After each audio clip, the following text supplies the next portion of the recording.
Did you hype yourself up today? Because if you didn't, I need you to. Let's talk about the power of affirmations. What's up, y'all? My name is Ellie. I'm a mindset coach. I talk candidly about my journey as well as share tips to encourage growth and healing and uplift anyone who may struggle to feel seen. So, affirmations. I am, I would bet money. We've all heard the word, or at least in some capacity are familiar with affirmations. In a nutshell, they're just encouraging and uplifting statements that generally we may make toward or to ourselves, but you can also affirm something or someone outside of yourself. But for the sake of the work we do here, it's what we're saying to ourselves or directing at ourselves. And I want to be very clear about something. Affirmations or practicing affirmations or practicing affirming yourself, I guess let me put it that way, it's not just saying rosy things to yourself and then expecting your life to suddenly change. That is not how it works. Please do not set yourself up for heartbreak if that's the mentality. However, affirmations can and often are a very important and powerful part of constructive self talk. That inner dialogue, those words and that back and forth that we have internally all the time that we may be aware of and may also not be aware of, depending just kind of how deeply rooted some of the things that are impacting our self-talk are, right? Affirmations can get into that, and there are many ways to practice affirming yourself. You can do it verbally, say something out loud. You can do it in written form where you may write things to yourself. You can affirm yourself internally and just kind of, have it be part of that internal or strictly part of that internal self talk. You can even do it externally and look for affirmations elsewhere. Maybe find an affirmation playlist on YouTube, or I don't know. You get the point. There's a lot of ways to do it. But the big thing here and the point I want to make is that practicing affirmations or practicing affirming yourself consistently really can help you challenge core beliefs that may otherwise be negatively impacting you. And the thing with affirmations is, like, at some level you have to believe them to be true, because then that will then inform the actions you take.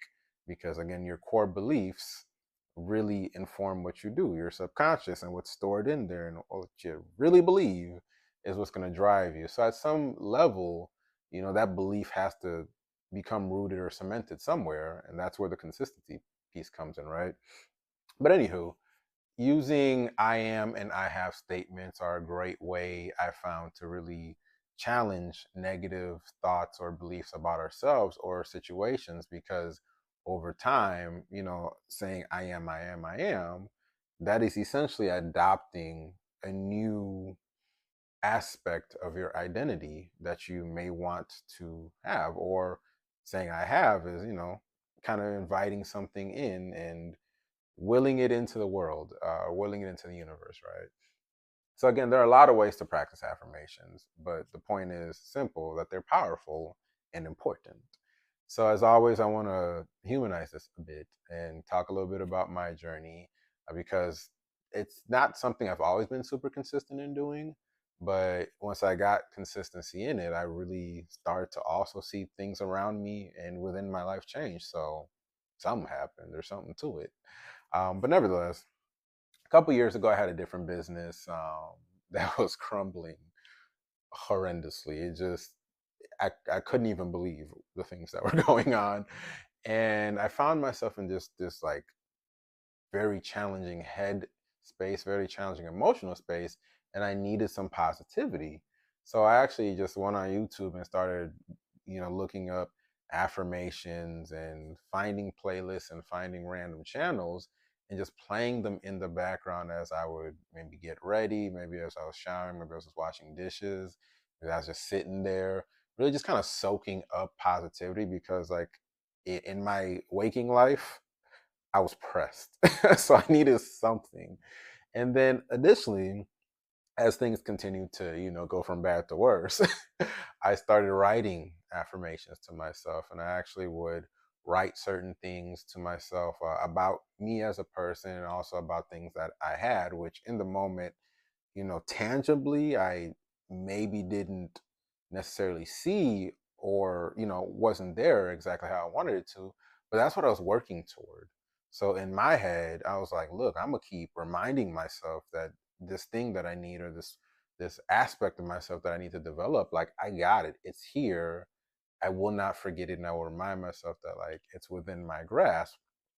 And again, over time, I really, really started to see the impact of just that constant infusion of positivity, because there was so much going on around me that just like easily could have swallowed me up. And on challenging days, don't get me wrong, I was still sitting there like, yo, these affirmations, I don't know, but I kept doing them. And hey, things worked out, right? So, with that said, I want to leave you with a few tips that I hope help you on your journey. First, I think it's important to identify areas of yourself or your life that you may hold some insecurities in, and then really start to target those as areas to affirm yourself. So maybe it's some, I don't know, body positivity issues or body image issues. Let me say that. Maybe it's a financial thing. Maybe, I don't know. You, whatever it is for you, figure it out, or at least give it some thought, and start to target that with affirmations, and really challenge those core beliefs that you may have developed through years and negative experiences in that area of your life. Additionally, I think it's also really important to examine what comes to mind when you practice these affirmations, or you hear affirmations. Does your self talk try to negate it? Because if you're hearing something positive and something internally is just screaming something negative, that's a pretty big clue that there's something internally that, like, could use some addressing. And that's not to shame anybody. It's not even a bad thing. I think that's a beautiful place to be in, because it helps you identify, like, oh, wait, I got some things to, maybe take a microscope to and really address. And then you can start to actually do that work. And then additionally, I think it's important to pair affirmations with action. Again, this is not just about saying rosy things and then your life just magically changing, and everything's great. It does not work that way.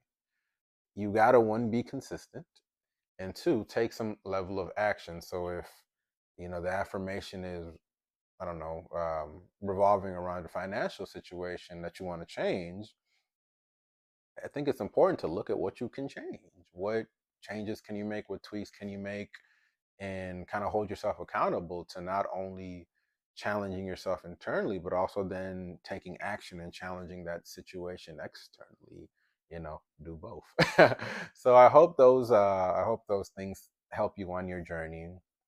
And as always, I want to leave you with one reflective question.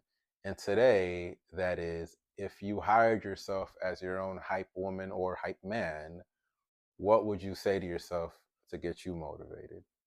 Think about it.